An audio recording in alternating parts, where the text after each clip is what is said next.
Radio Anthropocène. À l'écoute du changement global. Mesdemoiselles, mes demoiseaux, mes demoiselles, mes demi-ciels, bonsoir, bonjour et bienvenue dans ce nouveau chapitre du Feu au lac.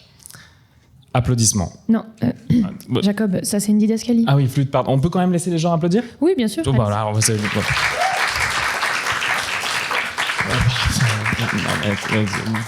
flûte, pardon. Non, mais excusez-moi, je suis troublé. D'habitude, on fait ça sur scène. Et là, on est à la radio. Enfin, on est sur scène aussi. Enfin, en fait, on est sur scène, mais il y a certains ou certaines d'entre vous qui nous entendent peut-être chez eux ou même en podcast. Et là, subitement, c'est plus 40 personnes dans une salle. C'est peut-être des centaines de gens peut-être qui sont en train de faire la vaisselle ou qui conduisent. Jacob, c'est le principe de la radio, du podcast. Respire, ça va aller. Allez, on va prendre une petite respiration. Je vais prendre le relais, si tu me le permets. Bien. Pendant que tu fais la liste dans ta tête. Mes demoiselles, mes demoiseaux, mes demoiselles et mes demi-ciels, bonjour. Je suis Mina Violette, la petite voix du Feu au lac. On hésitait à me surnommer Mina Venelle pour l'occasion, parce qu'une venelle, c'est une ruelle, un chemin de traverse. Bref, une petite voix. Et surtout parce que ce sont des chemins de traverse qu'on va essayer de vous faire prendre pendant cette heure ensemble. Tout à fait. Cet après-midi, ou ce soir, si vous écoutez ça le soir, ou ce matin, Pendant une heure, vous allez participer à un moment exceptionnel, un mélange subtil et bordélique de stand-up, de poésie et de vulgarisation scientifique. Mais me diriez-vous, pourquoi croiser les sciences et le stand-up ? Ou plutôt formulé, pourquoi diluer le discours si important des experts avec ces gros débiles d'humoristes ? Ou plutôt, pourquoi est-ce qu'il vient nous embêter avec des faits sourcés, balance donc des blattes de cul le clown ? Alors, c'est vrai. Pourquoi ce mélange entre le rire et chanson et France Culture ? Bon, parce que déjà, ça fait rire cul, et ça, c'est marrant. Et parce que nous, on pense que les deux se recoupent. Dans les deux cas, il s'agit de raconter des histoires. Le stand-up, c'est créer de l'empathie par la gaudriole, et vous avez ici un indice de mon âge. Le stand-up, c'est prendre un angle et dire « je parle depuis ici », pour créer des ponts entre les humains. De l'autre, l'expertise de la science, c'est se pencher sur des problèmes humains et essayer de les expliquer au-delà de l'aspect premier, émotionnel. Mis ensemble, juxtaposés, ces deux récits de mondes se complètent. Le Feu au lac, c'est ce croisement de paroles, du mieux qu'on peut toutes et tous, de nos points de vue, de nos positions. Et surtout, aujourd'hui, c'est notre première à la radio. Mais ça reste un plateau de stand-up, mi-Jamy, mi-Jamel. Et pour faire du stand-up, il nous faut un public. Public, es-tu là ? Bravo Jacob, tu n'as pas lu la didascalie applaudissements cette fois. Yes. C'est quand même rigolo cette incantation du public, J'ai l'impression de faire du spiritisme un petit peu. Bon, maintenant qu'on a un public, par applaudissement de nouveau, qui n'a jamais vu de stand-up de sa vie aujourd'hui. Ok, très bien. Oh là là. Une personne qui n'a... Très bien, bon bah... Alors là, ça va être la partie effectivement en podcast où ça sera un petit peu plus pour expliquer les règles, mais dans un plateau de stand-up, l'idée c'est qu'on essaie de créer un langage commun. Donc effectivement, nous aujourd'hui sur scène, on va vous raconter des histoires et il est possible qu'à des moments ces histoires vous fassent rire. Et du coup, votre réaction à ce moment-là pourrait être de... Exemple, je fais une blague, elle est excellente et subitement... Et là, les gens chez eux, quand on fera le montage, se diront cette blague était trop drôle. Voilà. Si une blague est très drôle, très intéressante, très intelligente et on se dit tiens, à ça on donnerait bien quelque chose en plus, qu'est-ce qu'on pourrait donner en plus d'un rire ? Oh là là, mais ils sont super. Moi je trouve qu'on a un public d'HPI. Ils sont sèbres comme mes chaussettes. Et alors, la petite différence avec un plateau de stand-up classique, c'est qu'il va aussi y avoir des faits. Des histoires, des sciences, des histoires qui ne sont pas forcément rigolotes, mais qui peuvent être très intéressantes. Et alors peut-être que certaines d'entre vous n'ont jamais vu de médiation scientifique ou de spectacle autour des sciences. La réaction classique à ce genre d'information, c'est de faire « Oh ». Si jamais une information vous semble très intéressante, n'hésitez pas à faire « Oh ». Exemple, je vous dis que on n'a pas fait exprès avec Mina de porter la même salopette aujourd'hui. Ils ont plus ri que fait « Oh, je suis hyper déçu ». Voilà, Pour les personnes qui ne sont pas ici, nous sommes tous les deux habillés avec une combinaison de travail bleu, donc ça n'est pas anodin d'être habillé pareil. C'est le seul moyen qu'on a trouvé pour justifier à nos familles que ce qu'on fait, c'est un travail. Voilà. Mais c'est pas de ça dont on est venu parler aujourd'hui. Aujourd'hui, on est venu vous parler toutes et tous ensemble d'un même thème. Oui, parce que le Feu au lac, ça a un thème. Mélanger les gens, les arts, les disciplines, c'est chouette. Mais le but, c'est surtout de créer une juxtaposition de points de vue sur une même question, souvent écolo. Pourquoi écolo ? Parce que, voilà. Je peux me justifier sur plein de trucs, sur mes vêtements, sur ma coupe de cheveux, mais franchement, l'écologie, pas trop. Alors aujourd'hui, parlons-en de ce sujet, de cet épineux problème qu'on va se poser aujourd'hui, les Amazones. Quand on parle des Amazones, ce qui nous intéresse ici, c'est le croisement des idées qui s'opèrent au sein d'un même mot. Ce qui me fascine, c'est l'homophonie. Alors, l'homophonie, pas l'homophobie, voilà. Pour celles et ceux qui ne voient pas ce que c'est, l'homophonie, c'est un type d'homonymie, mais sur des mots qui n'ont pas la même orthographe. C'est une homonymie de dyslexique, en gros. Voilà. Ce qui distingue l'homophonie de l'homophobie, parce que l'homophonie, elle accepte toutes les différences parmi les mots. Waouh! Ouais, je sais, c'est hyper impressionnant quand on écrit quelque chose avec très peu de sommeil et beaucoup de caféine. Non, tu sais, Jacob, je pense que là, c'était plus un waouh de waouh. C'est incroyable cette capacité de sortir du sujet donné si vite alors qu'on a un programme, un conducteur, un timing. Et toi, tu fais des jeux de mots plutôt que de nous parler des Amazones? Oui, non, mais pardon, c'est vrai. Donc, on disait au sein du mot Amazon, on distingue Amazon, le géant de la tech internationale, qui par plein de biais finance, accélère et soutient l'accélération du capitalisme tardif. L'Amazon, le plus long fleuve du monde, qui se fait défoncer la gueule par le capitalisme tardif avec la forêt amazonienne, et les Amazones, des guerrières mythiques et mythologiques, figures emblématiques des luttes féministes. Mais dis-moi, Mina, comment ça se fait qu'une même racine donne 3 définitions aussi éloignées? Eh bien, Jacob, c'est très simple. Pour le comprendre, nous allons nous attarder 2 minutes sur l'étymologie du mot Amazone. Le premier sens, les guerrières. Elles sont, dans les mythes grecs, des communautés de femmes guerrières, éloignées des hommes, qui montent à cheval et tirent à l'arc. Sûrement inspirées de communautés scythes observées par les Grecs. L'étymologie du mot Amazone est sujette à interprétation. Longtemps, les poètes suggéraient un A privatif et mazos de poitrine, faisant référence à la légende de leur mutilation du sein pour tirer mieux à l'arc. Car oui, déjà à l'époque, des vieux esthètes barbus ne pouvaient pas s'empêcher d'imaginer des trucs sur des seins qu'ils ne pouvaient toucher. Mais cette interprétation est jugée comme fantaisiste, s'inscrivant dans l'imaginaire de femmes sanguinaires et habituées aux mutilations. Dans les mythes grecs, les Amazones s'organisent dans un matriarcat violent et anti-homme. Elles tuent, émasculent et violentent des hommes pour asseoir leur supériorité.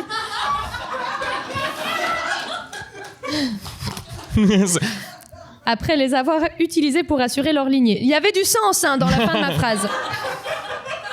Elles sont donc de dangereuses barbares, terribles adversaires de héros valeureux. Après, peut-être qu'elles s'asseillaient sur des hommes. Peut-être, on ne sait pas. Seul. En vérité, on n'a jamais retrouvé de traces de telles civilisations matriarcales et violentes. Les scientifiques supposent plutôt que les communautés qui ont inspiré ces histoires étaient plus égalitaires que la société grecque ancienne, c'est-à-dire sans esclavage ni hiérarchie sociale ou division genrée de la société.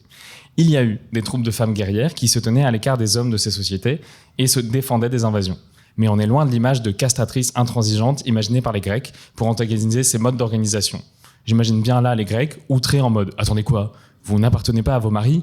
Obligés, elles leur coupent les couilles, elles ont les cheveux bleus. » Voilà, c'est...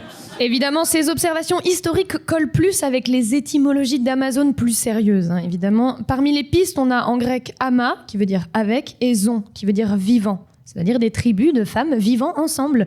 Des colocataires, ou des lesbiennes donc. Donc des colocataires selon les historiens. Certains proposent plutôt ama et zoné qui signifie ceinture, à savoir un symbole militaire, le don caresse leur fait. Et enfin, on évoque le vieux perse Hamazan, combattant ensemble. Mais faisons fi de l'étymologie. Chez les Grecs et ensuite plus largement dans les récits, Amazone devient un mot à part entière qui désigne les femmes fortes, indépendantes, des guerrières auxquelles on attribue même parfois des stéréotypes de virilité, des cavalières hors pair. Au fil de l'histoire, on donne le nom d'Amazone aux femmes fortes, celles qui montent à cheval, au point même de dire « monter en Amazone ». On décrit comme Amazone des femmes guerrières en plusieurs lieux et époques. Les Amazones du Dahomey, une faction armée au Bénin au XVIIIe siècle, les Amazones de Syrie et les Amazones d'Amazonie. Voilà. Selon l'explication traditionnelle, lors de leur voyage sur le fleuve, des colons espagnols le nommèrent ainsi au XVIe siècle, après y avoir été attaqués par une tribu de femmes guerrières. Ce qui est quand même bien présomptueux de nommer un fleuve qui avait déjà un nom. C'est comme si j'avais trébuché en rentrant dans cette pièce et maintenant la radio s'appelle la radio « Ah, ton père le flic, la marche, là !» Évidemment. Il est important de noter que dans la majorité des histoires qu'on vous relate ici, il y a longtemps été rare de se revendiquer Amazone. C'est toujours un regard occidental et masculin qui définit les autres comme Amazones, qui antagonisent les femmes fortes et indépendantes, ou qui cherchent à les détourner, les écraser, les dominer.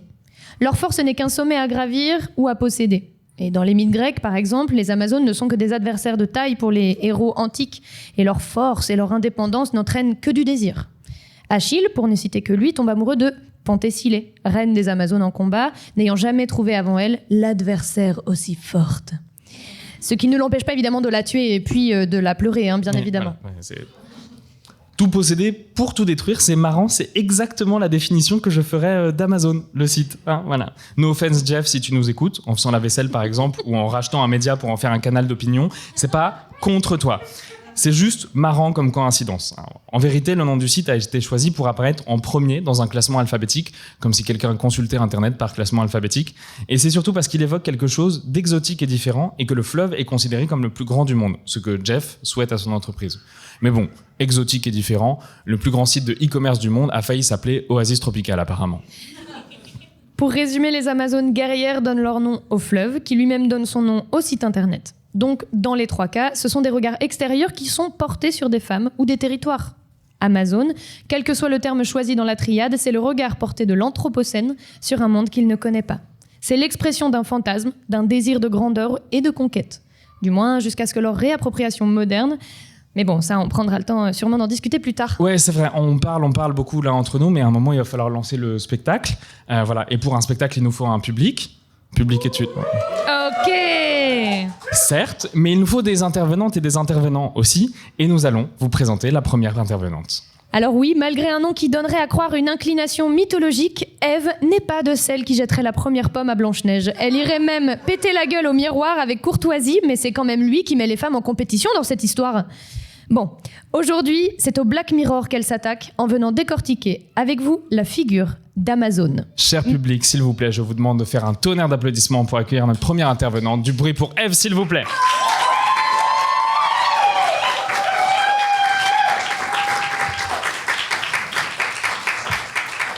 Bonsoir. Excusez-moi, c'est un peu haut. Alors, bonsoir, est-ce que tout le monde va bien ? Alors voilà, écoutez, je suis enchantée d'être là ce soir, enfin cet après-midi, enfin bref, excusez-moi, j'ai l'habitude de faire ça le soir et là c'est en pleine journée, donc c'est un petit peu bizarre, j'ai l'impression d'être un oiseau hors de son nid. Alors, on m'a dit, Ève, ce serait bien que tu t'attaques aux géants du commerce. Ok, d'accord, alors moi pareil, je suis dans la dyslexie, donc quand j'ai trop d'informations ça marche pas, pour moi l'homophonie c'était le fait qu'on avait tous les mêmes iPhones, tu vois, donc j'étais pas bon, voilà. Donc moi j'aime bien un petit peu rendre les choses un peu plus pédagogiques et un peu plus amusantes. Moi je vous propose un crossover entre l'étude sur Amazon et le Seigneur des Anneaux. Ok, on est bon ? Allez, c'est parti. Alors, est-ce qu'on a une petite musique de fin frelet ? Normalement, Jacob t'a donné une petite musique. Tout à fait. Alors, mesdames et messieurs et les personnes en dedans et en dehors, elfes, nains et petites bestioles, bienvenue dans une quête moderne en terre du milieu, Amazon. Nous sommes dans une époque troublée, les royaumes sont en crise. Nous avons Barberousse et Macton au pouvoir. Les coffres sont vides, même le plus humble aventurier peine à s'équiper. C'est ainsi que Fromblon, le Mobit, c'est des hobbits qui ressemblent à Moby, aux cheveux d'or, se rend à la grande échoppe Amazon, tenue par le mystérieux Geoffroy Besace. La crise frappe fort. Les côtes de mailles en mitril ne sont plus aussi accessibles, les prix flambent et même les héros annoncent des délais allongés. Fromblon n'a pas le choix pour mener sa quête et détruire l'anneau. Il doit faire quelques emplettes. En parcourant l'échoppe, il trouve des objets essentiels de son périple. Pour s'éclairer, une light d'Erendil, une fiole lumineuse pour braver les ténèbres des montagnes. Pour se défendre, un dard édition Sentinelle, avec une option bleue parce que c'est un garçon. Les bottes de Morgoth Air, un enchantement qui allège le pas et améliore l'endurance en quête. L'anneau de convocation, avec un seul appel, vous convoquez un aigle pour une livraison express. Le talisman de l'argent sans fin permet de repousser le paiement en 3 fois sans frais. Et enfin, la cape de Gondor Prime permet de se fondre dans les ombres et d'éviter les frais de livraison. Alors que ces articles apparaissent devant Godefroy Besace, qui prépare ses commandes, Frolambon aperçoit derrière un rideau immense, un immense hangar souterrain. Il y découvre une armée de gobelins surexploités. Ça fait rang jour et nuit, trimant de colis à la chaîne. Les cadences sont infernales, les règles strictes. Il entend l'un d'eux murmurer. J'ai pas le temps de faire une pause, si je ralentis, je vais te remplacer par un troll. Ok, alors qu'il remarque un détail troublant, des centaines de fioles pleines d'un étrange liquide doré. Un autre gobelin lui souffle. Pas le temps d'aller aux latrines. Bon, on remplit les bouteilles, puis après purification, elles deviennent des fioles de lumière d'Erendil. Voilà, puisque le temps c'est de l'argent, quoi. Alors Fromblon comprend alors que derrière la promesse de la rapidité et du choix infini se cache une réalité plus sombre. L'empire des auberges cachées. Ce que peu de gens savent, c'est que la plus grande richesse d'Amazon ne vient pas des échoppes et des ventes, ni même des livraisons en aigle et en ent. En réalité, c'est un grand réseau d'auberges disséminées dans toute la terre du milieu qui fait sa fortune. Des milliers de petits vendeurs, mages itinérants et mercenaires affamés, ils louent des chambres pour entreposer leurs affaires. Ce réseau, connu sous le nom de Nuage Fangorn, permet à des dizaines de royaumes d'accéder aux ressources de Godefroy Besace. Fromblon, intrigué, demande alors à Godefroy comment il a bâti un tel empire. Celui-ci, ajustant sa bourse déjà bien remplie, lui répond avec un sourire énigmatique. « Oh, j'étais un simple scribe à la banque murale de Minas Tirith. À 30 ans, j'ai décidé de changer de vie, j'ai pris mes économies et quelques écus offerts par mes parents, une sacrée fortune, et j'ai fondé une petite échoppe. Mais pourquoi Amazon ? Bah, parce que c'est le plus grand fleuve du monde connu et on y retrouve de tout, hein, même des bouteilles de pipi, souvenez-vous. » Alors, qu'est-ce que les secrets du succès de Amazon ? Mais si Amazon domine aujourd'hui, c'est aussi grâce à une organisation impeccable. Petit colis, les aigles royaux assurent la livraison express. Commande volumineuse, les ents travaillent infatigables, se chargent des cargaisons de plus en plus lourdes. Meilleur libraire de la terre du milieu ? Sans contexte, Sylvebard. Dont la ponctualité est légendaire, hein, si on considère des temps elfiques, bien sûr. Voilà. Ouais, elle est spéciale celle-là, je vous avoue. Hein. Amazon s'appuie aussi sur de nombreux vendeurs partenaires qui vendent sur leur plateforme, chacun spécialisé dans un domaine précis. Netix, le pourvoyeur d'histoire, fournisseur de contes et légendes magiques vendus sous forme de grimoires et de parchemins. NJ, maître du feu, spécialiste des flammes, enchaîné à la foudre, embouteillé. Radio Franche, le bar de conteur, propose des récits enregistrés sur des cristaux sonores accessibles partout en terre du milieu. Et enfin, PMU, le parieur de course. Organise des compétitions de chevaux, vargues et même balrogs pour des amateurs de frissons. Alors, que faire si on veut échapper à l'empire Amazon et faire une quête tranquille sans passer par ce grand parasite ? Si on veut vraiment vivre une quête digne de ce nom, il faut partir sur les routes, découvrir le monde et soutenir les artisans de ta région du Terre-du-Milieu. Alors, nous avons les échoppes de proximité qui pourraient acheter son équipement avec des artisans locaux comme la forge de nains marchands. Ou alors, les guildes alternatives, les elfes d'Etsilorienne proposent des objets faits main. Le marché du troc, à la place de tout acheter, il pourrait échanger des biens à Brie, par exemple. Mais en soi, dans notre monde, les alternatives que nous avons, c'est les librairies indépendantes.com pour les livres, Greenwiz pour les produits bio, LDSC pour la tech au lieu d'acheter chez Amazon. Bon, c'est pas super non plus. Bon. Les Fairphone pour un smartphone éthique, ou alors Le Bon Coin, Vinted, Etsy pour le commerce local et artisanal. En conclusion, l'aventure, la vraie, qu'est-ce que c'est ? C'est une quête pour... si une quête, c'est la gloire d'un seul au détriment de beaucoup, c'est pas tellement une aventure. C'est plus de la politique. C'est pas ce qu'on veut faire, voilà. Donc, Fromblon décide de vivre et de suivre la vraie voie du héros, acheter auprès des artisans et des marchands indépendants, soutenir les guildes locales plutôt qu'un empire tentaculaire, explorer le monde et rencontrer ceux qui créent vraiment. Toi aussi, cher aventurier, choisis ton camp. Soutiendras-tu Godefroy Besace et ses gobelins surexploités ou partiras-tu sur les routes à la recherche d'un trésor caché et d'un commerce plus juste ?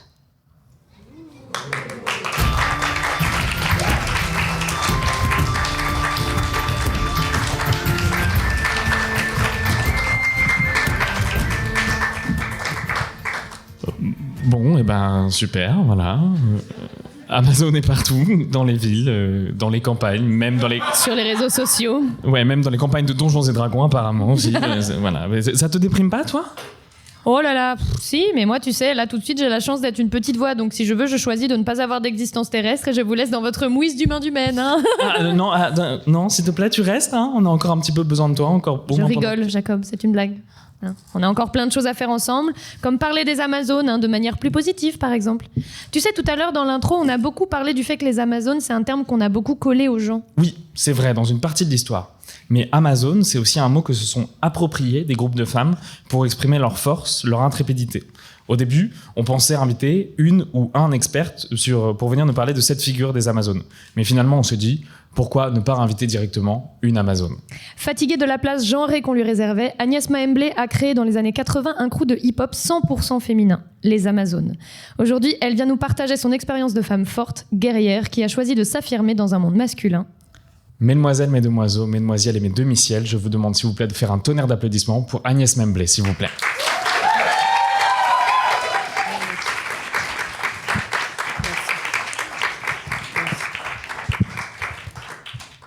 Agnès, bonjour.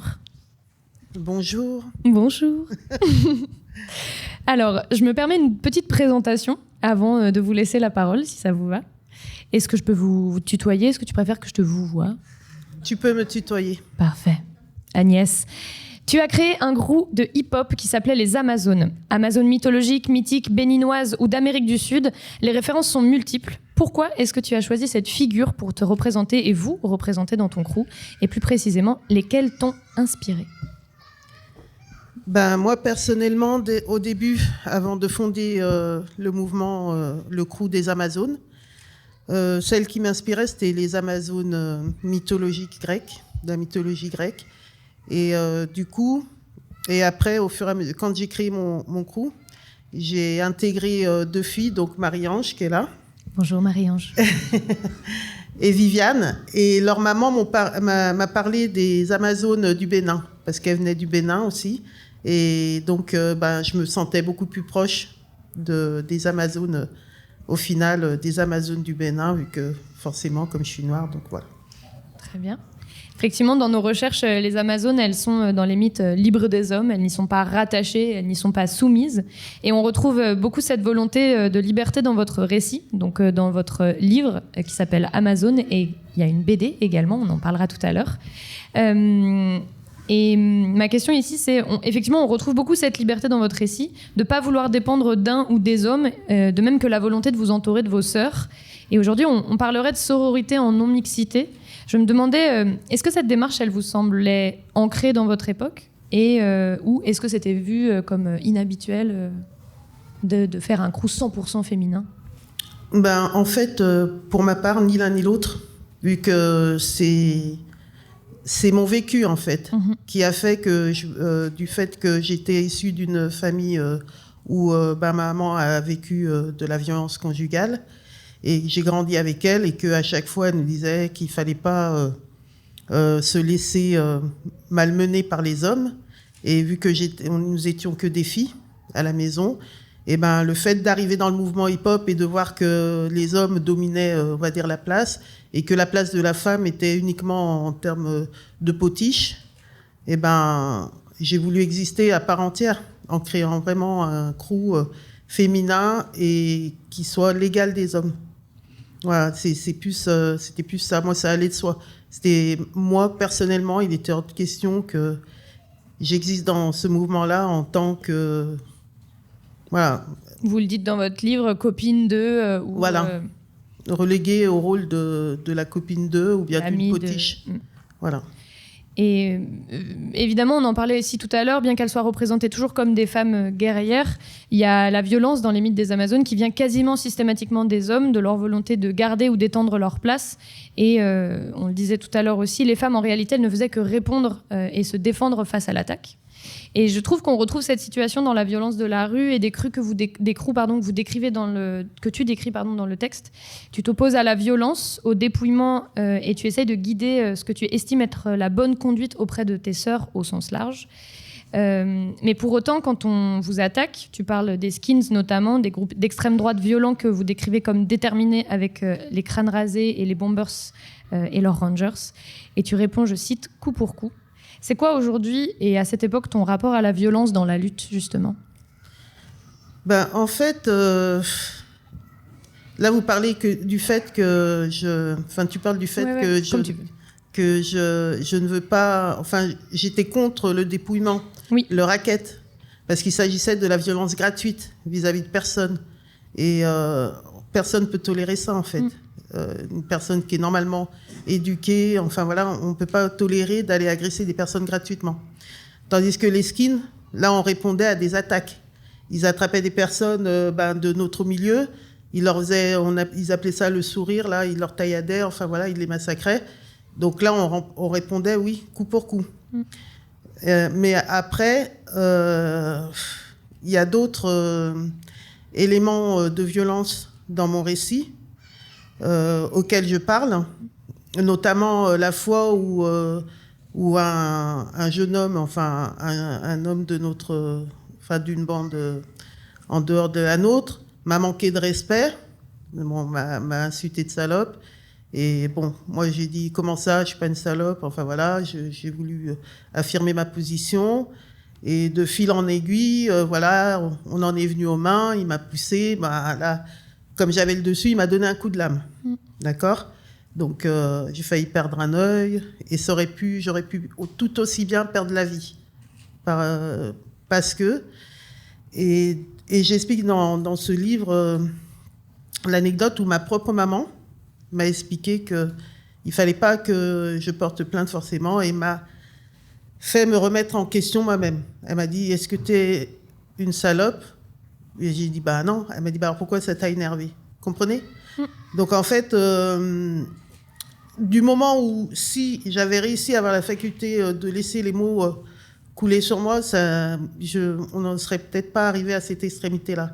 Et de la même façon qu'un autre d'un autre crew a voulu me venger, j'ai refusé de le laisser me venger parce que je ne pouvais pas avoir ça sur la conscience. En fait, la violence, on sait comment elle commence, mais on ne sait pas comment elle se termine. Donc, moi, je suis contre la violence.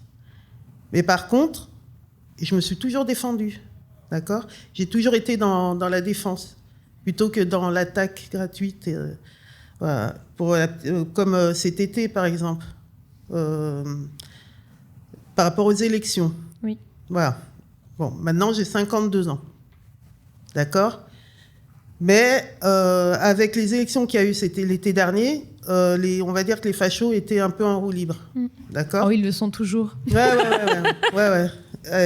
J'ai déposé ma fille pour l'épreuve de philo. Donc, du coup, je l'avais détendue et tout, parce qu'elle était stressée, et je l'ai laissée.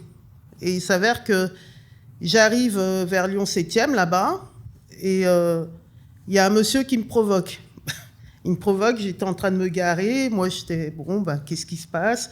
Peut-être qu'il ne m'entend pas. Donc, je sors de mon véhicule et je dis, excusez-moi, vous ne voyez pas que j'essaye de me garer ? Et il me dit, vas-y, là-bas, vas-y, ferme ta gueule, toi. Comme ça. Donc, je me dis, bon, peut-être que j'ai pas bien entendu. Donc, je me rapproche de sa voiture. Il avait la fenêtre ouverte. Et je dis, pardon, excusez-moi, j'ai pas bien compris ce que vous avez dit. Il me dit, allez, vas-y, t'as très bien compris, vas-y, ferme ta gueule et tout. Il me donne un grand coup de portière. Il sort de sa voiture. Il faisait 1m80, 90. Et il me pousse comme ça avec son torse. Et il me fait, allez, quoi, maintenant, qu'est-ce qu'il y a ? Ben, je lui ai mis un grand coup dans le plexus. Et là, il m'a regardé, il m'a fait, oh, mais je ne vous ai rien fait. Et la mauvaise foi, bien sûr. Et là, j'ai dit, comment ça ? Et là, il m'a laissé tout seul. Il est parti dans sa voiture, il a fermé la vitre. Et là, moi, j'étais hors de moi. Je parlais toute seule. Je fais, hey, pas parce que vous allez venir, je vous monte en l'air tous, alors que j'ai 52 ans. Vous voyez ce que je veux dire ? Je vois tout à fait. Voilà. J'ai dit, si vous avez le courage, parce qu'il y a les élections, venez un par un, je vous monte en l'air. Et j'étais hors de moi. D'ailleurs, merci beaucoup pour ce témoignage. Non, mais voilà, en fait, Je suis de votre côté, Agnès. Il n'y a pas de souci. On est ensemble. Ouais. Mais voilà, donc en fait, on a beau dire, et pourtant je dis à mes jeunes, il ne faut pas être violent, mais voilà. Et je trouve que, notamment, cette notion de respect et d'égalité, elle ressort beaucoup dans vos textes. Et notamment, on a un extrait que j'aimerais bien qu'on puisse lire, qui est un rap que vous avez écrit à l'époque. Est-ce que vous avez envie de le contextualiser un petit peu avant de le lire, ou est-ce que juste on le lit ? En fait, je peux le recontextualiser, mais il me semble que... Je le fais un petit peu. D'accord. Eh bien, allez-y. D'accord, je vais le lire. Donc là, on avait pour l'ambition de relever l'image des Amazones de mon crew suite à un accident. Donc on disait, ouvre grand tes oreilles, le micro est aux Amazones. Elles arrivent, elles se réveillent, elles vont sortir de la zone. Tu n'as pas fini d'entendre leur prouesse musicale, car elles comptent bien cartonner, elles feront tant bien que mal. Je cesse ce discours pour en venir à mon problème. que je t'expose sans détour pour exorciser ma haine. Cela fait trop de semaines que je contiens la rage extrême qui me brûle les veines. Là, c'est Marie-Ange qui disait ce passage. Après. Des cases dédiées à toi, Marie-Ange. Voilà. Yeah, man, je ne supporte plus la façon dont tu me traites. Je suis une salope, une tepu, c'est ce que tu penses dans ta tête. Tu dis que les femmes sont toutes les mêmes, mais tu es content quand même quand l'une d'elles te cède.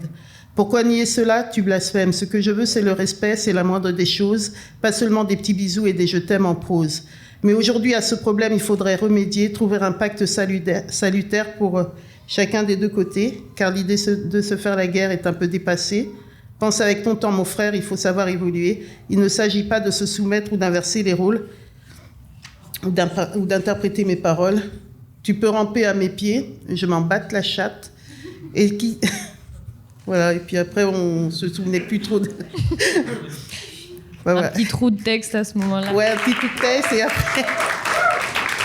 Et qui, de mauvaise foi, tentent de faire leur loi en essayant de prouver mon infériorité, mais je ne plierai pas sous les coups, je relèverai la tête, je suis femme noire, Amazone et fière de l'être. As-tu saisi, mon frère? Le message est bien clair. Moi, je bouge et je prouve ce que je sais y faire. Puis après, c'est en anglais. Bon, je vais pas me... Là, c'était mon texte, mais je préfère éviter de le faire là maintenant. On peut s'arrêter là. Ouais, on va s'arrêter là. Merci beaucoup, en tout cas.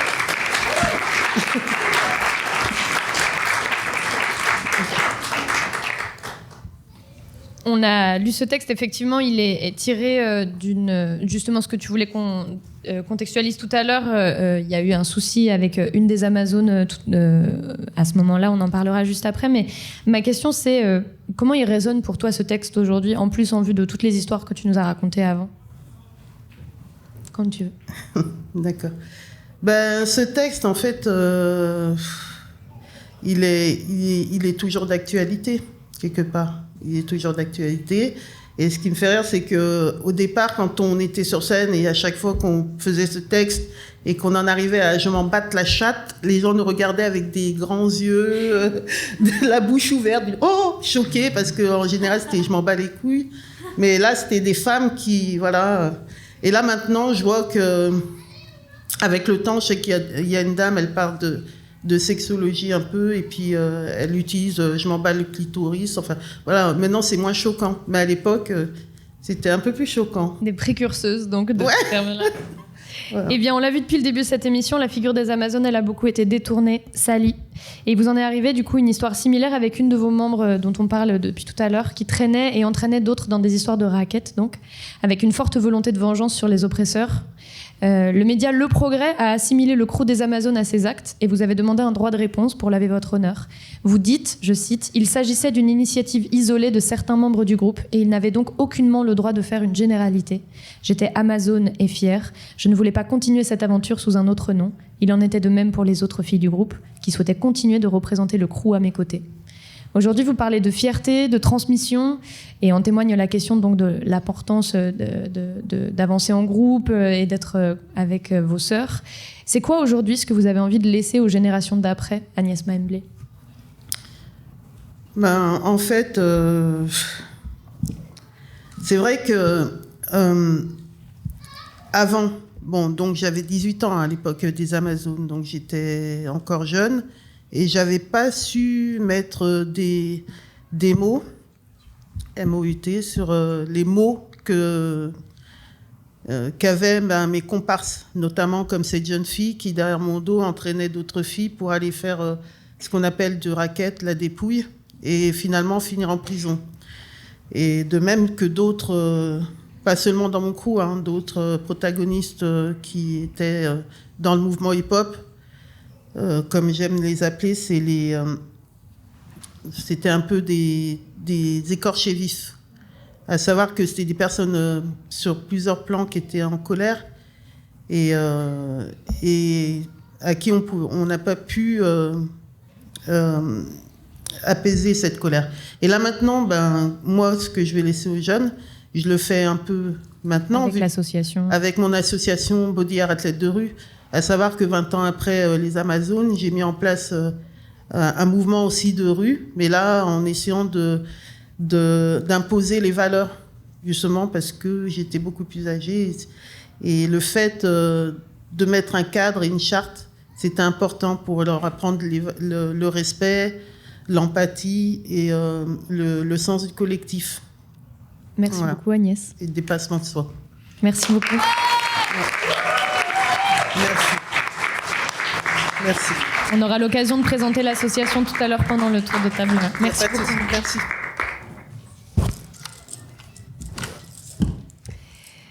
Tout à l'heure, je vous disais des tribus de femmes vivant ensemble. Ce sont des colocataires ou des lesbiennes, donc des colocataires selon les historiens. Hein.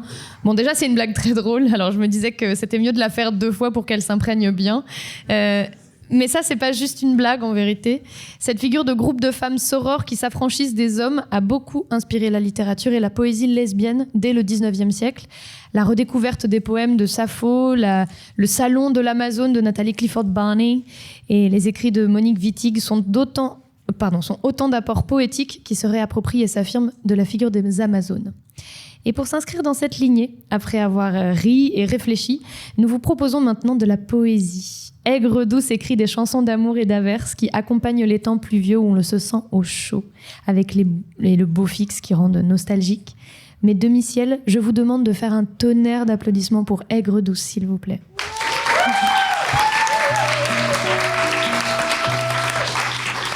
Bonjour. Merci pour cette super description. Effectivement, poésie, mais également archéologie. Car je vais vous parler des Amoureux de Modène, qui est aussi le titre de la chanson que je vais vous interpréter. Les Amoureux de Modène, ce sont deux squelettes qu'on a trouvés en Italie, donc dans la ville de Modena, dans une même tombe, enlacée.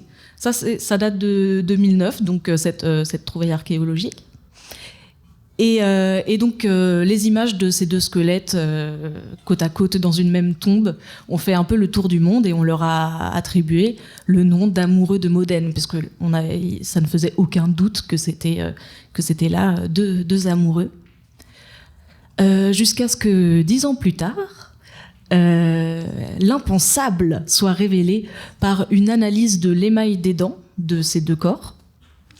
Les Amoureux de Modène sont 2 hommes. Ah Excellente réaction. Donc évidemment, les historiens ne comprennent plus rien. Hein. Donc, ils savent plus trop définir la nature de la relation qui pourrait unir ces deux squelettes. Leur théorie, c'est que ce serait en fait deux compagnons d'armes, de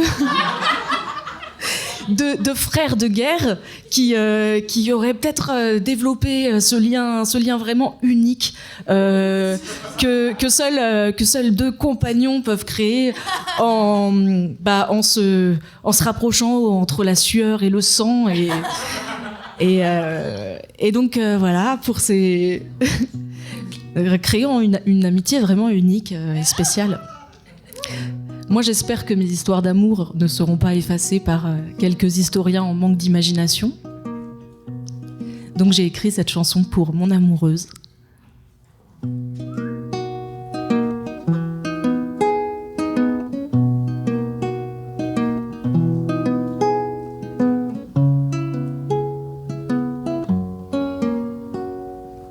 Là, dans la nuit, à l'heure où tout est romantique, belle ironie, que cette lumière biblique, beau pied de nez, à tous les mots de haine s'aiment entrelacés, les amoureuses de Modène. J'ai les cils trempés de bonheur, mais qu'ai-je dans une vie antérieure pour qu'aujourd'hui, dans mes bras, elles s'endorment paisibles. Chaque soir, quand elles ferment les yeux, dans le noir, j'invente un petit peu de poésie pour elle. Avant, j'avais les pieds sur terre, bien collés par le béton. Nous voilà soudain, cœur en l'air, paupières en papillon chaque soir. Quand elle pose la joue sur mon cœur, j'invente un petit bout de poésie. Tout paraît lié par un fil, j'en deviendrai spirituel, moi qui ne vois rien dans le ciel. Je pourrais croire en Dieu, je ne veux dormir qu'avec elle. Je veux vieillir avec elle, je veux mourir avec elle. Des rides au coin des yeux là, dans la nuit, à l'heure où tout est romantique. Belle ironie que cette lumière biblique, beau pied de nez, à tous les mots de haine s'aiment entrelacés, les amoureuses de Modène.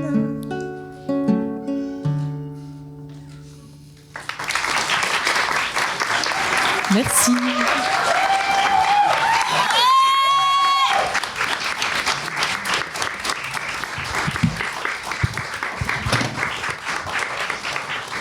C'est donc avec de la pluie joyeuse au bord des cils qu'on va continuer. Merci infiniment pour cette belle éclaircie autour de ce temps de merde qu'on a à Lyon. Je suis vraiment désolée. Jacob, il faut... Alors pour celles et ceux qui ne le voient pas, Jacob me dit non de la tête. Jacob, il faut y aller là. Ah oui, pardon. Ah oui, il me fait des signes. Pardon, j'avais oublié. Jacob, c'est comme pour le spectacle des enfants, il faut lui faire une introduction comme tout le monde. Jacob a l'impression de jouer à tu préfères avec le monde, entre sauver les humains ou rejoindre les dinosaures. Il ne sait décidément pas faire de choix. Mais aujourd'hui, en essayant de changer de thème, il s'est retrouvé devant la plus bizarre des tartes tatin. Un sujet trouvé par hasard à cause d'un E de trop. Encore une fois, le gros qui se tend, je vous jure. Je vous demande d'applaudir bien fort, s'il vous plaît, Jacob.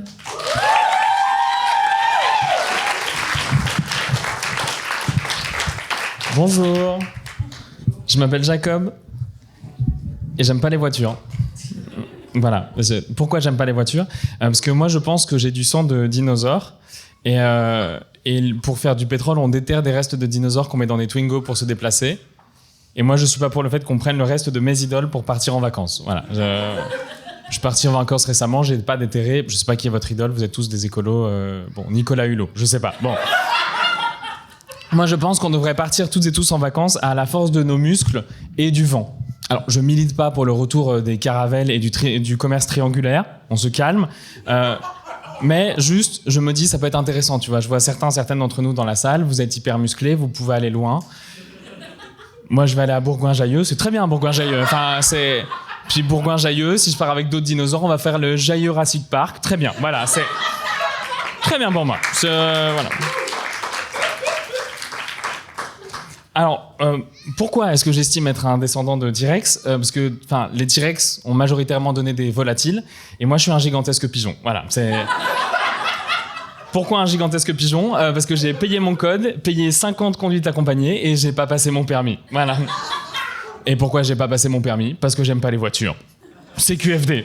Non mais c'est... En fait, je trouve qu'une voiture, c'est malhonnête. C'est beau, c'est fin, ça brille, ça fait hyper bien dans une pub et ça pète des restes de dinosaures. C'est tout. On a l'impression que c'est classe une voiture, je trouve que ça ment énormément. Et d'ailleurs, j'aimerais profiter de cette tribune publique pour faire une minute de silence pour tous les gens qui ont acheté des Tesla en pensant sauver la planète. Je suis désolé, mais il fallait s'y attendre aussi. Faut pas acheter des trucs cool en pensant que ça va rester cool. Enfin, les Tesla, les SodaStream, Maître Gims, tout ça, ça part en couille. Voilà.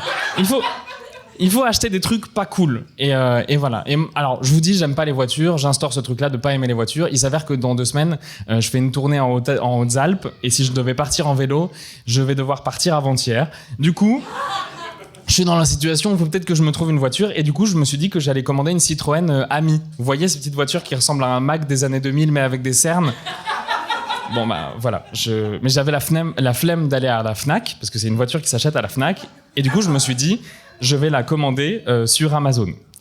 Oui, on a tous des défauts. Voilà, vous êtes fan de Nicolas Hulot, j'utilise Amazon. Voilà, Et je me suis planté en utilisant le site Amazon. J'ai mis un E, amazone.fr.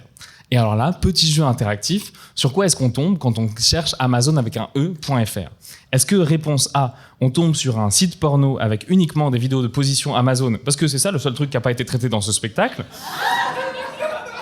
Est-ce qu'on tombe, réponse B, sur le site classique Amazon, parce que je pense que Jeff, il a assez de pognon pour acheter 2 URL? Est-ce qu'on tombe sur un site marchand de moissonneuses-batteuses, parce que c'est vrai qu'à 5 tonnes près, c'est comme une Citroën Ami? Ou est-ce qu'on tombe sur un site de streaming qui ne propose que des flux de débit de fleuve Amazon en direct? Alors là, c'est un peu interactif, c'est vrai qu'il y a des gens qui sont chez eux. Je vous propose de répondre à la question en envoyant 1, 2, 3 ou 4 par SMS au 3615 pigeons, voilà. Et puis on va aller vite parce que j'ai pas le temps. La réponse, c'est la réponse 3, les moissonneuses-batteuses. Voilà, parce qu'effectivement, on est dans un spectacle Amazon. Il y a 4 interventions. Il y avait les Amazones, les guerrières, Amazon, le site, Amazon, le fleuve, et il y a un con qui a tiré Amazon, les moissonneuses-batteuses. Voilà. Et c'est moi qui organise le spectacle, en plus. Donc c'est... Alors effectivement, il y a vraiment une marque allemande de moissonneuses-batteuses qui s'appelle Amazon, avec un logo pixelisé, avec une femme au sein nu sur un cheval. Ce qui est très ironique, hein, voilà, parce que personne ne conduit de moissonneuse-boiteuse seins nus. C'est à l'encontre de toutes les règles de sécurité. Et surtout, en vérité, les chevaux ont été grand remplacés par les moissonneuses-batteuses. C'est très ironique de les mettre sur le logo. Et là, tout de suite, en écrivant ça, je suis en train d'imaginer des chevaux dans un bar PMU qui regardent d'autres chevaux courir à la télé en buvant du picon et en disant « Hé, et nous, à l'époque, c'était autre chose, hein, avant qu'on se fasse remplacer par les machines. Moi, j'étais quelqu'un, moi. Hein. Le logo de Ferrari, c'est un cousin à moi, voilà. Alors, bon, maintenant, mis à part des enfants de Bourges qui ont des noms de fruits et des flics, plus personne me monte. Mais... j'aurais dû me méfier, hein, avec la 2 chevaux déjà, mais j'ai rien dit. Et ils nous ont fait le coup du cheval de Troie, ces enfoirés d'humains. Et en plus, ils nous utilisent encore dans des expressions. Et ils ont gardé qui? C'est woke d'hippocampe, alors que depuis quand c'est le papa qui accouche, hein? Laissez-moi vous dire que j'en peux plus. Resserre-moi un scotch, je vais monter sur mes grands mois, sinon. Bon. Pardon, excusez-moi, c'est le cheval qui parle. Donc effectivement, Amazon, boîte allemande de moissonneuses-batteuses, créée en 1883, qui fabrique des moissonneuses-batteuses. Voilà. Et pourquoi ça s'appelle Amazon? C'est parce que le créateur de cette marque de moissonneuses-batteuses s'était dit, tiens, il me faut un nom qui exprime à la fois quelque chose de belle et forte, de robuste et esthétique. Et je le comprends, hein, qui n'a jamais été légèrement excité à la vue d'une moissonneuse-batteuse? Pas de souci, très bien. Il y a ce rapport déjà dès le premier logo, 1883. Le premier logo, c'est un logo beaucoup plus stylisé avec une femme nue à cheval. Mais cette fois-ci, le cheval, il se fait arracher au niveau du cou par un tigre. Pourquoi? Alors j'ai une explication que j'ai trouvée moi-même. La première machine produite par Amazon, c'est une machine de lavage de céréales. Et du coup, j'imagine que c'est le tigre de Frosties qui se venge. Enragé qu'on ait élargi le débat du lait avant ou après les céréales. Voilà, c'est... Amazon, c'est cela dit une boîte qui s'exporte très vite et c'est l'une des leaders dans les moissonneuses-batteuses depuis très longtemps. Déjà, dès 1906, ils vendent des machines au Chili, ce qui est le début d'une longue collaboration d'échange entre l'Allemagne et l'Amérique du Sud. Et non, Jacob, on avait dit pas de blagues faciles sur les nazis et en même temps, à l'époque, leur slogan, c'était « Nous devons conquérir le monde ». Alors, voilà. Une entreprise qui a toujours été dans l'air du temps et c'est vrai qu'aujourd'hui, vu que c'est une entreprise dans l'air du temps, ils décident de s'intéresser à la question écologique. Parce que oui, on construit des gigamachines qui participent activement à l'agriculture intensive et qui potentiellement à la déforestation, mais on est écolo. Citation du site, l'agriculture doit nourrir plus d'humains avec moins de ressources. Et la solution qu'ils apportent, c'est d'utiliser plus de ressources avec le numérique. Top. La solution numérique idéale pour une culture intelligente. C'est comme ça qu'Amazon se définit. Moi, je pense que c'est un meilleur slogan pour le feu au lac, ce qu'on est en train de faire, la culture intelligente. Mais bon, après, voilà, c'est peut-être parce que c'est mon spectacle. J'ai un peu fouillé le site, j'ai pas trouvé beaucoup de trucs, hein, voilà, il me reste 3 minutes, il n'y a pas grand chose à faire. Si, en 2016, ils ont sorti un fond d'écran animé avec une série de photos, et vous pourriez vous dire, ah bah tiens, c'est des photos de moissonneuses-batteuses. Non, c'est des photos d'Amazon sexy, voilà. J'ai regardé jusqu'au bout pour vérifier s'il n'y avait pas des moissonneuses-batteuses. Pour la science, je vous ai dit que c'était un plateau de science ici principalement. Pas une moissonneuse-batteuse, hein, voilà. C'est un calendrier Pirelli allemand avec des guerrières blondes en soutif peau de bête et pas du tout pratique pour se battre, du coup, voilà. Ce qui, dans le fond, en fait, correspond bien à l'image des Amazones qu'on a dans les imaginaires masculins, dans l'imaginaire de l'Anthropocène. C'est une image d'Amazon au service du désir des hommes. On le disait tout à l'heure, il y a plusieurs armées féminines qui ont été nommées après les Amazones mythologiques, qui se sont nommées Amazones au cours de l'histoire. Et à chaque fois, il y avait cette ambition, cette contrainte que les combattantes devaient rester sans épouse et vierges. Ce qui n'a pas empêché les violences au sein de ces rangs et des abus. Par exemple, je vais prendre un exemple très simple, les Amazones du Dahomey, les Amazones du Bénin ont été créées par une reine à l'époque. Et ensuite, quand un roi est venu, il a un peu changé les règles d'intégration de l'armée parce qu'elles intégraient à la fois l'armée et la maison du roi, c'est-à-dire son harem personnel. Et il y avait une exception, elles avaient le droit d'avoir des relations sexuelles exceptionnelles dans le cadre de missions royales. Drôle d'ordre de mission. Alors écoutez, pardon, il va falloir surveiller la tour, quoi. Voilà, c'est... Pareil, les Amazones de Kadhafi. Kadhafi arrive au pouvoir sur la base d'une révolution et exprime un islam modéré avec une égalité des genres et crée une armée de femmes qui, au final, ont très peu fait la guerre et ont beaucoup été agressées. Ce désir de possession... Oui, c'est pas drôle à cet endroit-là, je le sais. Ce désir de possession, ce désir de violence, il se manifeste aussi dans le cadre du site Amazon et des moissonneuses-batteuses. Je vais vous lire quelques extraits du site, vous allez me dire si vous n'êtes pas excité. Commencez maintenant votre campagne de fertilisation. Retournez 2 fois plus vite et plus efficacement avec ce nouvel outil. Biner la terre comme un chef et sans vergogne. Je ne sais pas ce que veut dire le mot biner, mais j'ai très envie de me faire biner maintenant. Voilà, c'est... Alors on fait des blagues, mais l'appropriation du corps des femmes et l'appropriation de la terre, en fait, ça a un lien. De nombreux paléontologues considèrent que les sociétés pré-agriculture étaient plus égalitaires, ou du moins inégalitaires, et la division genrée du travail qui existait à l'époque n'engendrait pas de hiérarchie sociale sur les genres. Et c'est la sédentarisation qui a fait qu'on s'est mis à stocker de la nourriture, on s'est mis à posséder de la terre, on s'est mis à posséder des trucs, et on s'est mis à se battre. Et surtout, on a perdu des gens à ce moment-là, et du coup, les femmes étaient plus vues comme des machines à procréer.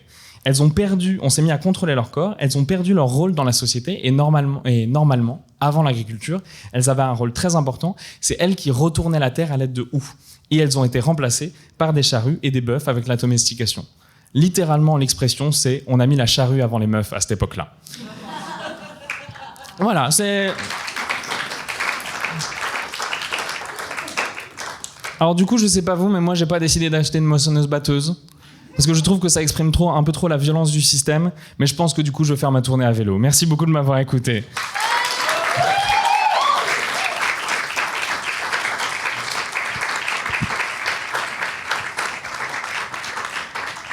Donc, les guerrières mythiques, c'est bon. Le géant du commerce, c'est ok. Les moissonneuses-batteuses, étonnamment, c'est fait. Ouais, même moi, je m'en doutais pas. Hein. C'est rentré dans le thème, je sais pas comment. Voilà. Pas trop mal, hein. Mais bon, on n'a pas fini, Jacob. Il nous reste un thème encore. Oui, l'Amazone, le fleuve le plus long du monde, au cœur de l'Amazonie. Exemple martyr des effets de la dévastation des hommes sur les territoires. Gros sujet, hein. Pas évident. Il nous faudrait pour ça une experte du vivant, une personne connectée sur plusieurs plans de l'existence, un être solaire peut-être. Ah, ça j'ai. Alors, animal mystique par excellence, poulet de feu est descendu des cieux, mais surtout de Paris en Ouigo, pour venir partager ses savoirs. Dévastée d'avoir perdu les élections de délégués en CE1 à une voix, la sienne, elle fait des blagues pour essayer de se remettre de ce traumatisme fondateur. Devant vos yeux ébahis, elle va voguer sur le cours du savoir avec brio et sagesse pour vous parler du fleuve Amazone. Je vous demande un tonnerre d'applaudissements pour poulet de feu.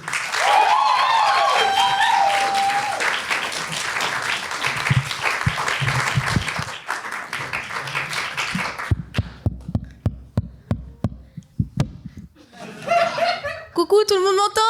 Oui ! Ça va toujours ? Vous êtes pas trop déprimés, ça va ? Depuis le début, on est genre la planète se meurt, le sexisme existe encore. Nicolas Hulot. Je présente ce poulet de feu. Quelqu'un avait déjà pris Phoenix. Voilà. Alors, pour les gens qui nous écoutent à la radio, j'ai tout à fait le physique adapté à cette émission. Ça veut dire que j'ai un physique à jeter des canettes de soupe sur des œuvres d'art. Après, je précise, moi j'avais ce physique avant mes idées, donc je pense que c'est mes idées qui m'ont trouvé. Elles m'ont vu me balader dans la rue, elles ont fait « Oh, mais c'est la terre promise !» Donc voilà, aujourd'hui, contre toute attente, je ne suis pas là pour vous parler d'écoféminisme. Quoi ? Et non, je vais vous parler de l'Amazone. En vrai, c'est un peu dur d'écrire des blagues sur un fleuve. Mais je me rends bien compte que j'ai de la chance. Je suis une des seules 3 humoristes qui a aucun risque de se faire attaquer en justice à la fin de son passage. Franchement, il y a un truc dont je suis sûre, c'est que si l'Amazon elle avait des avocats pour la défendre, elle serait pas en train de battre des records de sécheresse chaque année depuis 2020. Wouhou, des vannes sur la fin du monde. Alors, juste avant qu'on commence, je voudrais vous donner un petit contexte. J'ai voulu écrire cette chronique chez moi, au calme, mais en fait, chez moi, mon réfrigérateur, je crois qu'il est en pleine crise d'ado. J'essaie de me concentrer, tu vois, le man il était genre boum boum boum boum. Donc voilà. Je suis allée écrire dans un café. Pourquoi tu nous racontes ça? Dis donc, on en a rien à foutre. Parce qu'il est possible que le milieu de mon passage soit un peu moins bien, vu qu'au bout de 2 heures, en fait, mon voisin de table a lâché avec une poker face absolument admirable un paix silencieux mais mortel, comme les déforestations de l'Amazonie. Je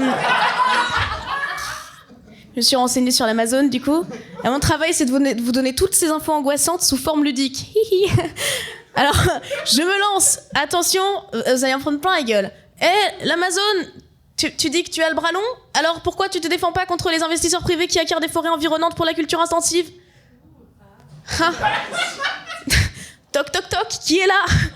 Le dérèglement climatique lié à la déforestation massive? L'Amazone, tu es moi après avoir vu mon ex retrouver l'amour et être plus heureuse avec une autre femme parce que tu es vachement plus salée que d'habitude et ça inquiète les populations locales. Non. C'est horrible. Quand je me renseigne sur ce qui se passe dans le monde, j'ai l'impression d'être mon père quand je lui dis je t'aime.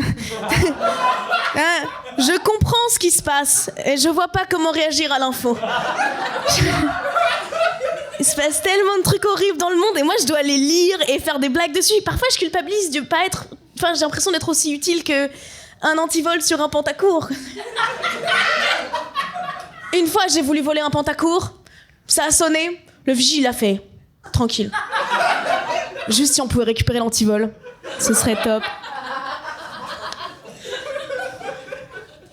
Ça me déprime. Je me dis, ça sent mauvais pour le monde en vrai, tout ça. Et pas que pour le monde. Ah, ça, c'est le moment où mon voisin de table a lâché une caisse.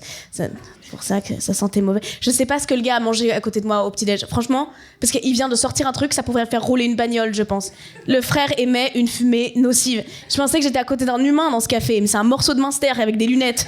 C'est terrible. Non, je sais pas si c'est l'odeur du gars ou la réalisation que l'humanité fait que de la merde, mais j'ai commencé à avoir les larmes aux yeux. T'as écrire des blagues sur des endroits, des pays entiers qui vont changer pour toujours et que je verrai jamais, ça me rend tellement triste, tu vois. Et j'ai beau verser des larmes pour la planète dans mon latte au lait d'avoine, on a rien à foutre, la planète, vraiment. Quand je suis un peu triste comme ça, je pense à une copine à moi qui m'a dit qu'il faut écouter son enfant intérieur. Et après, honnêtement, je pense qu'elle a dit ça parce qu'elle avait un enfant intérieur bien plus cool que moi. Moi, quand j'étais petite, j'étais fan de Château Fort. Je réclamais des soupes à chaque repas. Et dès que mes parents ils me laissaient m'habiller toute seule, ils me retrouvaient habillée en mousquetaire. Ils pensaient qu'ils faisaient un enfant et ils ont créé un paysan du XIIe siècle. Non, en vrai, c'est terrible. Je pense que c'est les parents d'enfants trop sérieux comme moi qui ont créé les pochettes, tu sais, que tu donnes à la fin des anniversaires. Merci à votre enfant de ne pas avoir harcelé le nôtre. Voilà une offrande pour que cela continue l'année prochaine. Envoyez-nous votre RIB par mail avec la somme demandée, nous payerons. Voilà, toujours est-il que quand les gens te disent « Écoute ton enfant intérieur », en vrai, tu sais pas c'est qui ton enfant intérieur. On pense tous on a un enfant intérieur de pub de biscottes, tu vois, genre il sourit en mangeant des tartines et tout. Ça se trouve, c'est pas lui ton enfant intérieur. Ça se trouve, ton enfant intérieur, c'est celui qui pleure à l'arrière des paquets de clopes.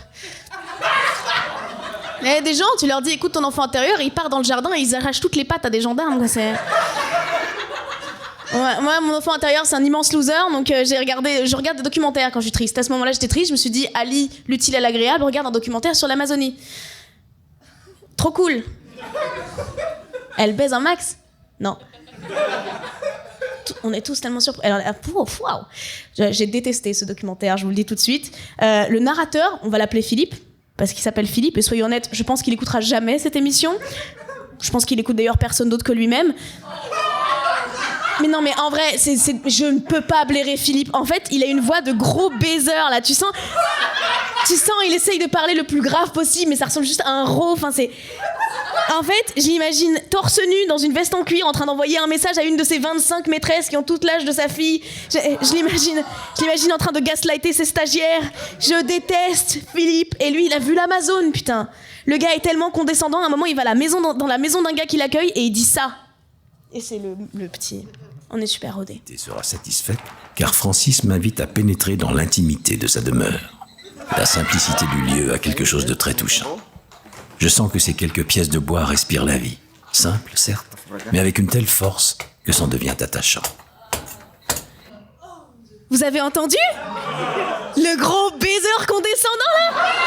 T'imagines, les gars qui l'ont hébergé, ils regardent le documentaire et ils font « Bah, on t'a fait à manger, en fait, espèce de fils de chacal. » Ils viennent critiquer leur maison, quoi. T'imagines, il est comme ça avec tout ce qu'on lui offre. Ce collier de pâte est exécuté sans grâce, avec une telle maladresse que sa médiocrité en est presque touchante. Je remercie donc ma fille pour ce pathétique témoignage de son affection.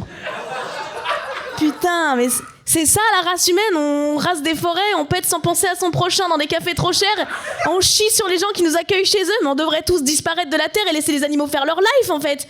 Il y a des espèces d'animaux dans la forêt amazonienne, ils sont quasi végétariens, ils grimpent aux arbres et du coup quand ils font caca, ils aident la forêt à survivre. Et nous quand on fait caca, on chie dans de l'eau potable. Le monde est nul, on va tous mourir, voilà. À ce stade de l'écriture du sketch, je me suis dit, écoute, va prendre l'air 3 minutes, ma grande. J'ai demandé à Monsieur Minster à côté de moi de regarder mon sac et je suis partie faire le tour d'un pâté de maison en faisant... Quand je reviens dans le café, je me rends compte qu'en face de moi, il y a une meuf qui tricote un pull pour son chien.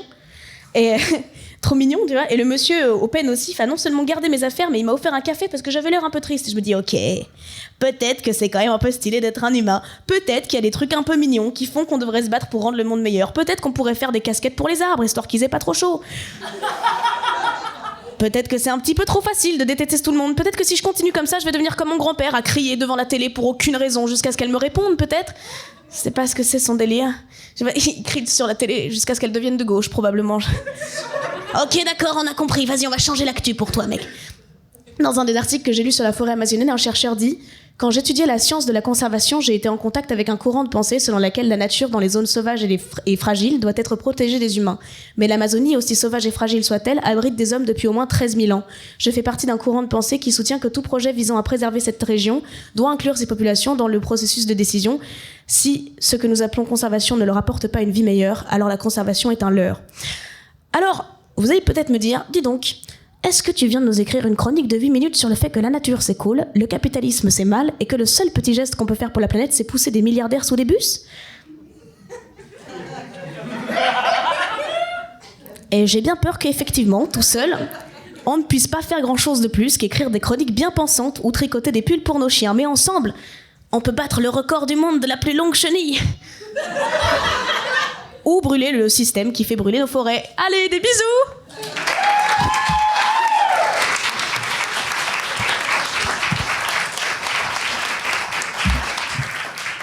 On vous l'avait dit, animal mystique par excellence. Pour finir, nous voulons vous proposer de nouveau un peu de poésie. Il est possible que cette heure ait semblé dure, militante, extrémiste même, et nous ne voudrions pas vous laisser sur une image de nous comme des dangereux gauchias. Nous le sommes, certes, mais c'est pas la mode, donc bon. Pour rester sur une note savoureuse, j'ai le bonheur de vous proposer une transition poulet aigre douce. Je suis hyper fière de cette vanne. En vrai, on y pense depuis des semaines. On s'était promis de l'éviter, mais regardez-moi, je me suis laissée emporter. Enfin bref, mes demoiselles, je vous demande de faire un dernier tonnerre d'applaudissements pour aigre douce, s'il vous plaît.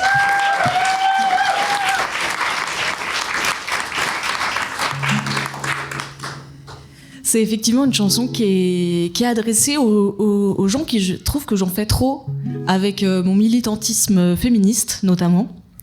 Alors que ces gens-là n'ont clairement jamais rencontré mes potes. Parce que moi, je me trouve sacrément modérée, quoi. Et pédagogue, toujours. Donc, c'est une réponse un peu moins modérée et pédagogue. Ça s'appelle Fardeau viril.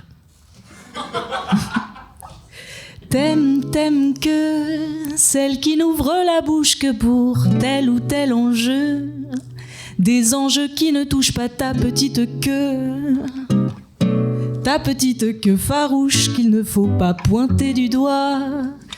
T'aimes que devant toi l'on se couche comme au pied d'un dieu, dès que l'on devient rouge tu fais les gros yeux. Faudrait surtout pas faire basculer ton monde à toi.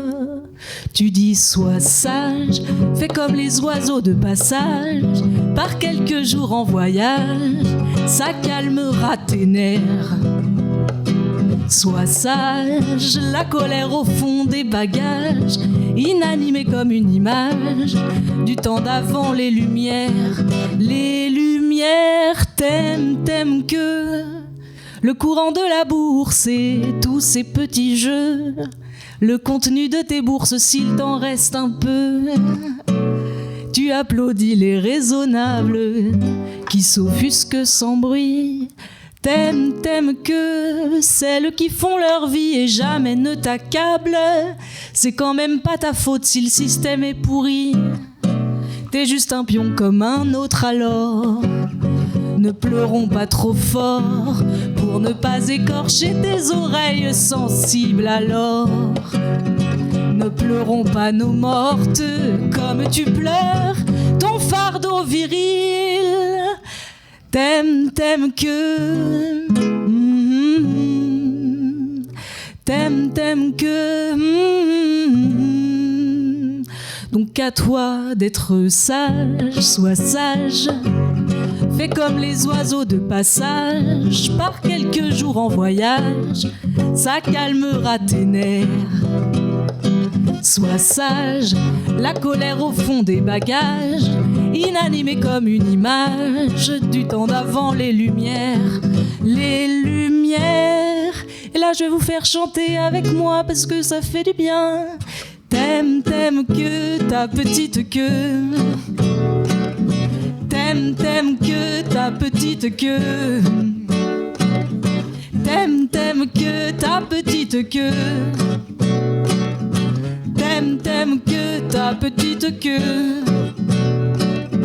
T'aimes que ta petite queue. Non, non, non, non. T'aimes que ta petite queue. T'aimes que ta petite queue. T'aimes que... Bravo, merci.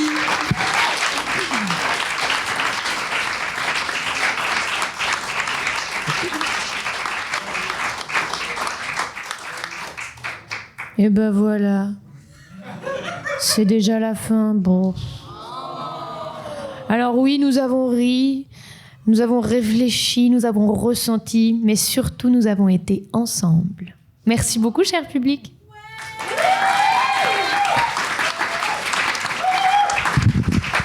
Alors, Jacob, c'était comment pour toi ? Ah, bah, l'aboutissement d'un mois et demi de stress. On est bien contents. Ouais, merci beaucoup à toutes et tous d'avoir été là. On peut refaire, s'il vous plaît, un tonnerre d'applaudissements pour tous les intervenants, les intervenantes qui étaient là avec nous, qui nous rejoignent sur scène, s'il vous plaît. Merci beaucoup à elle. Venez, je vous en prie. Énormément de bruit également pour Mina Violette, s'il vous plaît. Qui accueille tous mes changements de dernière minute. Énormément de bruit aussi pour la radio Anthropocène, s'il vous plaît, Camille et Florent. Merci beaucoup à vous.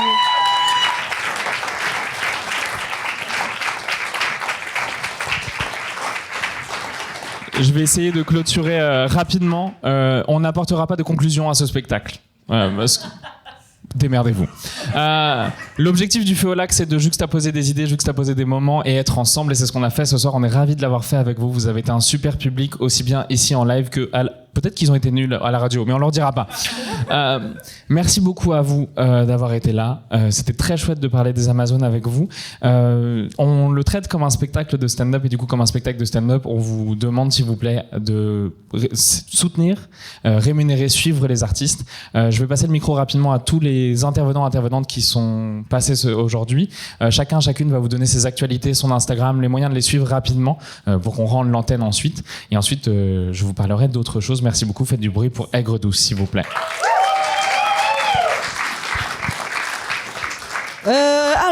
Vous pouvez me suivre sur les réseaux sociaux. Si vous avez des idées de réseaux sociaux un peu plus éthiques que ceux que j'ai, à savoir Facebook, Instagram, TikTok, n'hésitez pas à me les communiquer. Donc c'est Aigre Douce comme la sauce. Plus exactement, mon identifiant c'est aigre-doux CE à la fin XCE. Je joue prochainement, alors vous là pas tout de suite, je joue le 10 mai au Flâneur dans le 7e. Le 20 juin, le 10 mai, ce sera en coplateau avec Noali et Jade Papagallo, deux artistes lyonnais, très très chouettes, que je vous invite à aller découvrir immédiatement. Et le 20 juin en coplateau avec Lundi Matin à tout bout de champ. Ce sera super, ce sera en trio avec violoncelle, piano et je suis très très fière de ce projet-là. Voilà, j'ai hâte de vous y voir.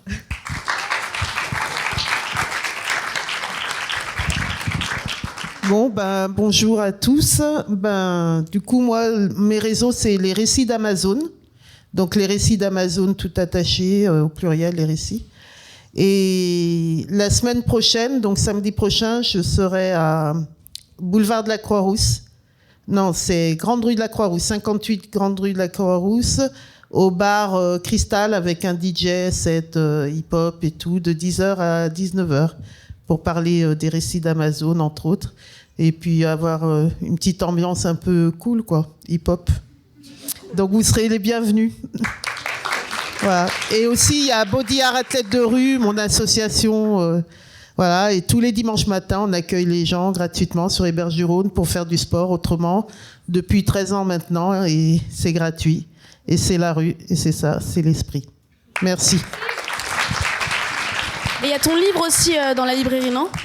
Oui. Ah oui, j'ai mon livre aussi.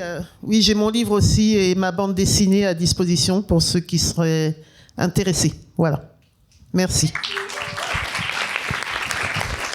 Et rebonsoir, moi sur les réseaux sociaux, sur internet, sur Instagram, c'est poulet de feu, poulet comme l'animal, _, 2 comme le déterminant 2, _, feu comme l'élément feu, poulet de feu, Phoenix était pris, il a fallu s'adapter, houhou, trop marrant, elle a fait la même blague qu'avant.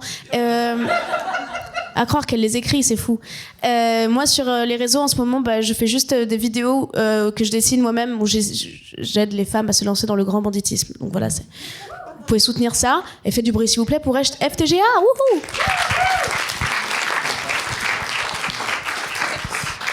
Merci, je vais faire aussi assez rapide. Vous pouvez me trouver malheureusement sur Instagram. Je suis très mauvaise en réseau. Par contre, j'envoie très bien des pigeons d'un endroit à un autre. Au cas où, voilà.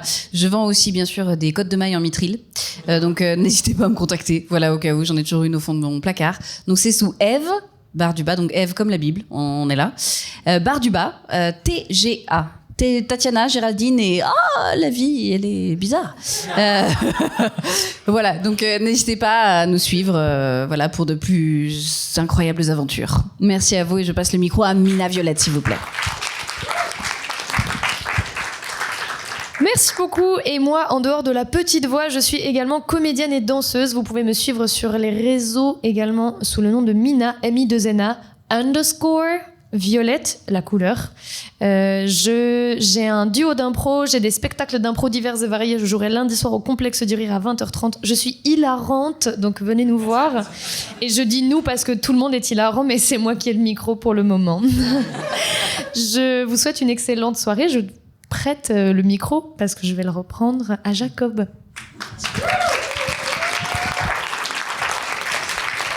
Et merci beaucoup. Moi, sur les réseaux, c'est kobgif, kob.gif, kob.gif, comme le format d'image qui tourne en boucle. La grosse actu que j'ai, c'est que si vous avez aimé le Feu au lac 3, le Feu au lac 4 arrive dans 2 semaines. Voilà. Avais-je prévu de dormir en 2025 ? Non.